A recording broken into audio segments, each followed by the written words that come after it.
Film को sponsor करना आसान है, किसी की ज़िंदगी को बचाना मुश्किल है। और हमें प्रमोशन ऑफ फिल्म्स नहीं चाहिए, हमें प्रोटेक्शन ऑफ लाइफ चाहिए, हमें प्रोटेक्शन ऑफ ईच इनोसेंट चाहिए कश्मीर में। और वो जिम्मेवारी बनती है भारतीय जनता पार्टी की, जिम्मेवारी बनती थी 90 में भी इन्हीं की, और तब भी इन्होंने नहीं किया, तब भी ये चूके, आज भी जिम्मेवारी बनती है और आज भी ये चूक रहे हैं। सो टाइम हैज़ कम, टाइम आया है जबकि लोगों को अंडरस्टैंड करना है कि लोगों के लिए, देखिए मैं अपनी पार्टी के लिए यहाँ पर नहीं बोलूँगी, I am speaking here as a Kashmiri Pandit, truly as a Kashmiri Pandit. नहीं देखा जाता है किलिंग्स कि अगर कश्मीरी पंडित को किसी से खतरा है तो भारतीय जनता पार्टी से खतरा है।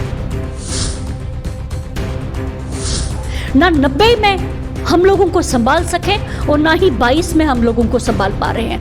2014 में सरकार में बने हुए हैं, ये 2014 में सरकार में बने हुए हैं। 2014 से लेके आज तक भारतीय जनता पार्टी ने कश्मीरी पंडित्स के रिटर्न को लेके क्या स्टेप्स उठाए हैं, और सबसे बड़ी बात है कश्मीरी पंडित्स की प्रोटेक्शन के लिए क्या स्टेप्स लिए हैं। आज की डेट में आप देखेंगे, कहने को तो ये लोग अपने जीत के परचम लहराते हैं और बोलते हैं कि हम लोगों ने जो टेररिज्म है, मिलिटेंसी को कब कर लिया हुआ है। तो हर दिन कश्मीर में कोई बेकसूर मारा जाता है, हर दिन कश्मीर में कोई कश्मीरी पंडित की किलिंग होती है। तो भारतीय जनता पार्टी ने कश्मीरी पंडित्स की प्रोटेक्शन के लिए, जिनको रिहेबिलिटेशन में वहाँ पर डिप्लॉय किया गया, एम्प्लॉयमेंट जनरेट किया गया वहाँ पर रिहेबिलिटेशन के लिए, भारतीय जनता पार्टी ने कश्मीरी पंडित्स के प्रोटेक्शन के लिए क्या किया है, Bharatiya Janata Party needs to answer this. Article 370 आपने एबॉलिश किया, आपने बोला हम एक नए कश्मीर का चयन करेंगे।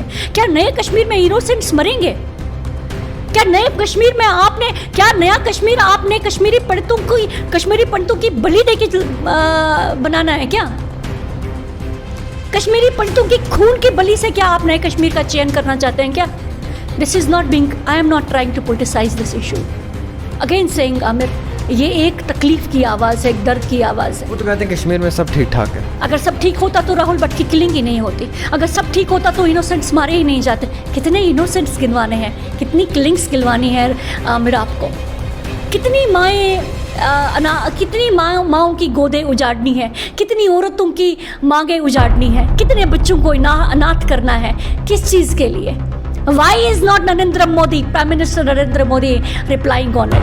Why is he silent? क्यों खामोश है नरेंद्र मोदी, क्यों खामोश है अमित शाह? और आज कश्मीरी पंडित पहली बार जब सड़कों पे आया, राहुल भट्ट की किलिंग के बाद जब कश्मीरी पंडित ने बोला कि मुझे प्रोटेक्शन चाहिए, तो कश्मीरी पंडित पे लाठियां बरसाई गई, कश्मीरी पंडित पे टीयर गैस बरसाए गए, कश्मीरी पंडित को सलाखों के पीछे खड़ा कर दिया।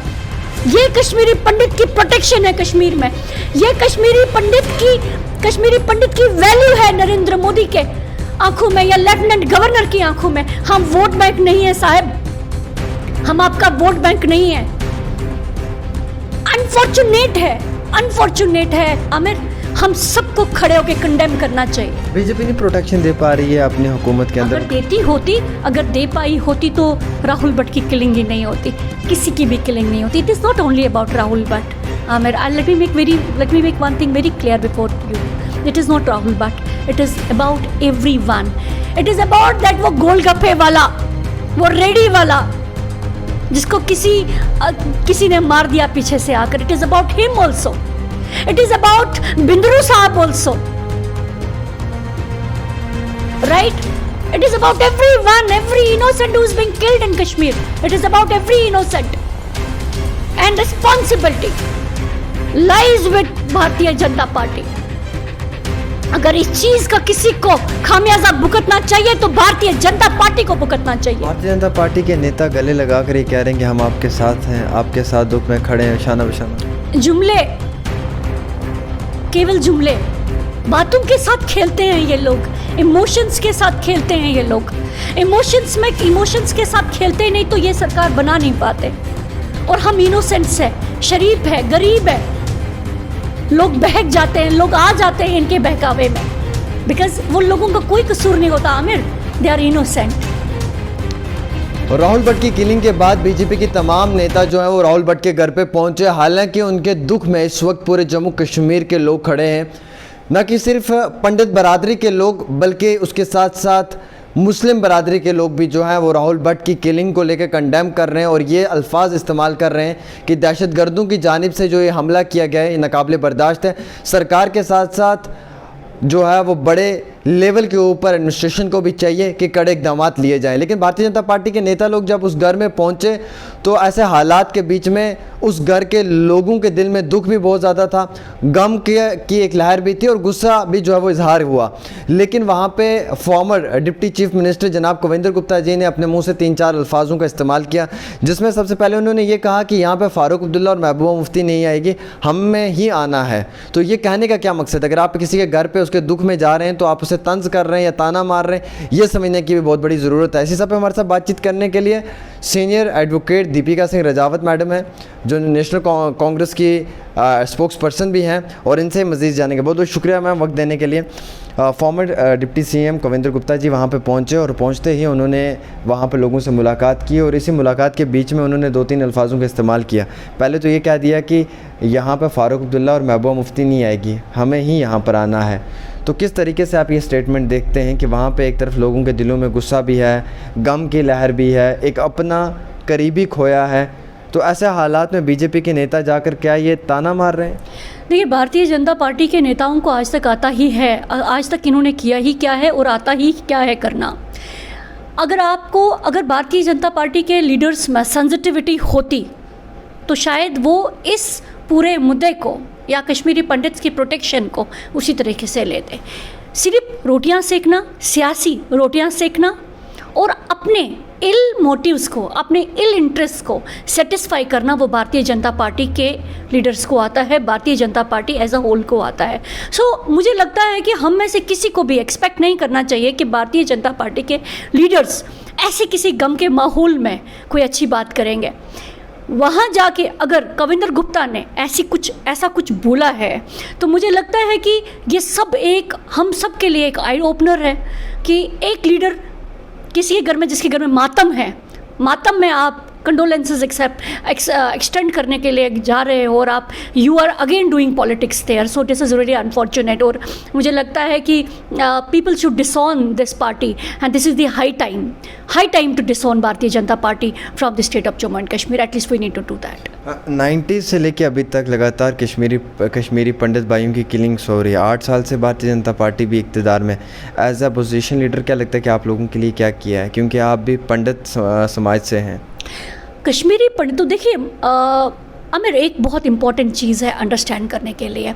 90 को याद करेंगे तो जनता दल की सरकार थी, सपोर्टेड पे भारतीय जनता पार्टी, और गवर्नर यहाँ पर भाजपा के थे। 90 को याद करेंगे। आज की डेट में दोबारा से उसी चीज़ को अगर हम याद करेंगे तो सेंटर में भारतीय जनता की पार्टी है और लेफ्टिनेंट गवर्नर यहाँ पर भाजपा के हैं। मीनिंग देयर बाय कि अगर कश्मीरी पंडित को किसी से खतरा है तो भारतीय जनता पार्टी से खतरा है। ना 90 में हम लोगों को संभाल सके और ना ही 22 में हम लोगों को संभाल पा रहे हैं। 2014 में सरकार में बने हुए हैं, ये 2014 में सरकार में बने हुए हैं। 2014 से लेके आज तक भारतीय जनता पार्टी ने कश्मीरी पंडित्स के रिटर्न को लेके क्या स्टेप्स उठाए हैं, और सबसे बड़ी बात है कश्मीरी पंडित्स की प्रोटेक्शन के लिए क्या स्टेप्स लिए हैं। आज की डेट में आप देखेंगे, कहने को तो ये लोग अपने जीत के परचम लहराते हैं और बोलते हैं कि हम लोगों ने जो टेररिज्म है, मिलिटेंसी को कब कर लिया हुआ है। On the other hand, every day the presence of troops in Kashmir is increased, right. उसको भी अगर हम छोड़ें तो हर दिन कश्मीर में कोई बेकसूर मारा जाता है, हर दिन कश्मीर में कोई कश्मीरी पंडित की किलिंग होती है। तो भारतीय जनता पार्टी ने कश्मीरी पंडित्स की प्रोटेक्शन के लिए, जिनको रिहैबिलिटेशन में वहाँ पर डिप्लॉय किया गया, एम्प्लॉयमेंट जनरेट किया गया वहाँ पर रिहैबिलिटेशन के लिए, भारतीय जनता पार्टी ने कश्मीरी पंडित्स के प्रोटेक्शन के लिए क्या किया है। Bharatiya Janata Party needs to answer this. Prime minister Narendra Modi, the home minister Amit Shah needs to answer this, क्योंकि ये चीज़ जो है ना Amit, this can not be taken so lightly, this can not be taken so lightly. Film को प्रमोट करना, फिल्म को sponsor करना आसान है, किसी की ज़िंदगी को बचाना मुश्किल है। और हमें प्रमोशन ऑफ फिल्म्स नहीं चाहिए, हमें प्रोटेक्शन ऑफ लाइफ्स चाहिए, हमें प्रोटेक्शन ऑफ ईच इनोसेंट चाहिए कश्मीर में। और वो जिम्मेवारी बनती है भारतीय जनता पार्टी की, जिम्मेवारी बनती थी 90 में भी इन्हीं की, और तब भी इन्होंने नहीं किया, तब भी ये चूके, आज भी जिम्मेवारी बनती है और आज भी ये चूक रहे हैं। सो टाइम हैज़ कम, टाइम आया है जबकि लोगों को अंडरस्टैंड करना है कि लोगों के लिए, देखिए मैं अपनी पार्टी के लिए यहाँ पर नहीं बोलूँगी, I am speaking here as a Kashmiri Pandit, truly as a Kashmiri Pandit. नहीं देखा जाता है किलिंग्स। सोचिए उस बच्चे के बारे में जिस बच्चे का बाप खोया, सोचिए उस बेचारी उस औरत के बारे में जिसने अपना पति खोया। और हालत ये है कि दफ्तर में बैठे उस बच्चे को गोली मार दी जाती है। कहाँ प्रोटेक्शन है, कहाँ प्रोटेक्शन के इंतजाम कहाँ पर है? Where are the measures? आप you are not safe there and you know measures of protection being taken by Bharatiya Janata party. BJP कहती थी आफ्टर एब्रोगेशन ऑफ आर्टिकल 370 नया कश्मीर, हाउ यू सी नया कश्मीर? जुमला, हम हमेशा जुमले की बात करते हैं, ये भी जुमला है। आर्टिकल 370 आपने एबॉलिश किया, आपने बोला हम एक नए कश्मीर का चयन करेंगे। क्या नए कश्मीर में इनोसेंट्स मरेंगे? क्या नए कश्मीर में नया कश्मीर आपने कश्मीरी पंडितों की बलि देके बनाना है क्या? कश्मीरी पंडितों की खून की बलि से क्या आप नए कश्मीर का चयन करना चाहते हैं क्या? This is not being, I am not trying to politicise this issue. Again saying Aamir, ये एक तकलीफ की आवाज़ है, एक दर्द की आवाज़ है। भाई मारा गया है, वो किसी का बाप था, किसी का पति था, किसी का बेटा था। और सिर्फ राहुल की बात नहीं है, उससे पहले एक एसपीओ को कत्ल किया गया। उससे पहले आपने देखा लगातार कश्मीर में कत्ल होते जा रहे हैं, लगातार इनोसेंट किलिंग्स होगी। कश्मीर कब तक खून बहाएगा? कब तक कश्मीर खून के आंसू बहेगा? Responsible for this? The people sitting at the helm of affairs, वो सब लोग जो अपने जीप के परचम लहराते हैं। भारतीय जनता पार्टी जो 2014 से सरकार बनाई हुई है, सेंटर में बैठी हुई है। वो तो कहते हैं कश्मीर में सब ठीक ठाक है। अगर सब ठीक होता तो राहुल भट्ट की किलिंग ही नहीं होती। अगर सब ठीक होता तो इनोसेंट्स मारे ही नहीं जाते। कितने इनोसेंट्स गिनवाने हैं, कितनी किलिंग्स गिनवानी है मेरा आपको? कितनी माँओं की गोदें उजाड़नी है, कितनी औरतों की मांगें उजाड़नी है, कितने बच्चों को अनाथ करना है, किस चीज़ के लिए? Why is not Narendra Modi, Prime Minister Narendra Modi replying on it? Why is he silent? क्यों खामोश है नरेंद्र मोदी? क्यों खामोश है अमित शाह? क्यों खामोश है? देना आंसर। राहुल भट्ट को वापस जिंदा कर दे, हर एक उस इंसान को प्रोटेक्ट करे। इमेजिन कश्मीरी पंडित्स को कुछ लोगों ने बगोड़ा बोला 90 में, बोला ये लड़े ही नहीं, अपना घर छोड़ के भाग गए। कश्मीरी पंडित अमन चाहता है, पीस चाहता है। कश्मीरी पंडित नहीं मार सकता किसी को। और आज कश्मीरी पंडित पहली बार जब सड़कों पे आया राहुल भट्ट की किलिंग के बाद, जब कश्मीरी पंडित ने बोला कि मुझे प्रोटेक्शन चाहिए, तो कश्मीरी पंडित पे लाठियां बरसाई गई, कश्मीरी पंडित पे टीयर गैस बरसाए गए, कश्मीरी पंडित को सलाखों के पीछे खड़ा कर दिया। ये कश्मीरी पंडित की प्रोटेक्शन है कश्मीर में। ये कश्मीरी पंडित की वैल्यू है नरेंद्र मोदी के आंखों में या लेफ्टिनेंट गवर्नर की आंखों में। हम वोट बैंक नहीं है साहब, हम आपका वोट बैंक नहीं है। अनफॉर्चुनेट है आमिर, हम सबको खड़े होकर कंडेम करना चाहिए, हम सबको खड़े होकर कंडेम। अच्छा, यहाँ पे कश्मीर में जो राहुल भट्ट के साथ हुआ उस चीज़ की, उनकी किलिंग पे मुसलमान बरादरी के लोग भी कंडेम कर रहे हैं, सिख बरादरी के लोग भी, हिंदू बरादरी के लोग भी, सब लोग कंडेम कर रहे हैं कि गलत है। देखिए, टेररिस्ट का कोई धर्म नहीं होता है, ना ही वो हिंदू, ना मुस्लिम, ना सिख, ना ईसाई। एक टेररिस्ट, एक आतंकवादी होता है, उसका कोई धर्म नहीं होता है। अब मुझे ये समझ नहीं आ रही कि कुछ लोग ना हिंदू मुस्लिम भी करवाने की कोशिश कर रहे हैं, जो बार बार इस चीज़ को कश्मीर के साथ जोड़ रहे हैं और कह रहे हैं कि कश्मीरियत की जो बातें करते थे, जो कश्मीरियत की तारीफ़ करते हैं या जो कश्मीर को लेकर पॉजिटिव बोलते हैं, उन लोगों के से हमें ये जवाब चाहिए कि देखिए जी, राहुल भट्ट की कश्मीर में किलिंग हुई और वो लोग कहाँ पर हैं जो कश्मीरियत की तारीफ़ करते हैं। पॉइंट एक है Aamir, killing is killing and violence has no religion, right? Violence has no religion, killing is killing. चाहे वो राहुल भट्ट की किलिंग हो या किसी एसपीओ की किलिंग हो, चाहे वो हिंदू मरे या मुसलमान मरे, किलिंग है। कंडेम हम सब लोगों को खड़े होकर साथ में करना है। जो इस चीज़ को अब कुछ अलग रंग दे रहे हैं अपने मोटिव्स को सेटिस्फाई करने के लिए, मुझे लगता है कि समाज का दुश्मन वो एक इंसान है। और मुझे लगता है कि एक उन्हीं लोगों की वजह से जो हम लोग वी ऑल आर सफरिंग, उन्हीं लोगों की वजह से जो है, see they are the people who are creative, जो इन लोगों को काम पे ही इसीलिए लगाया जाता है कि आपको फूट डालनी है, आपको एक कन्फ्यूजन क्रिएट करना है, आपको एक थर्ड पॉइंट क्रिएट करना है, आपको बहाली नहीं देखनी है, आपने 7 लोगों को नहीं मिलते हुए देखना है, because this is being sold, बेचा जा रहा है ये, इस चीज़ों से फसाद बिकता है और फसाद के बिकने की रोटियां जो है वो ऐसे लीडर्स, ऐसे लोग खाते हैं आमिर।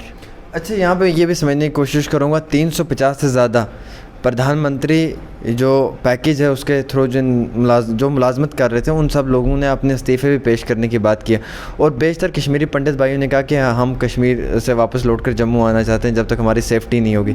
तो क्या लगता है कि ये हालात किस तरफ जा रहे हैं और कश्मीरी पंडितों का फ्यूचर कहाँ जा रहा है? बड़ी बदकिस्मती है आमिर के, आई सी नो फ्यूचर ऑफ केपीज़ जो प्रेजेंट सर्कमस्टांसेस है। हम लोग कांग्रेस ने कोशिश किया कि कश्मीरी पंडित्स को रिहैबिलिटेट करेंगे और एक पीएम पैकेज जो है उसके अंडर जो वे Kashmiri Pandits were employed there, right. But अगर आज की डेट में कश्मीरी पंडित जो बच्चे वहाँ पर नौकरी करते हैं, अगर वो बच्चे आके अपना रेजिग्नेशन सबमिट करते हैं तो क्या ना करें और क्या करें, when your life is not protected, when your employer, when people sitting at the helm of affairs, when the Prime Minister of India has failed in protecting your lives, और क्या ऑप्शन अवेलेबल है? BJP नहीं protection दे पा रही है अपनी हुकूमत के अंदर। अगर दे पाई होती तो राहुल भट्ट की किलिंग ही नहीं होती, किसी की भी किलिंग नहीं होती। It is not only about Rahul Bhatt, let me make one thing very clear before you. It is not Rahul Bhatt, it is about everyone.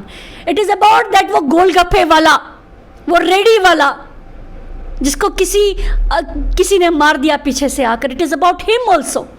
It is about Bindroo साहब also.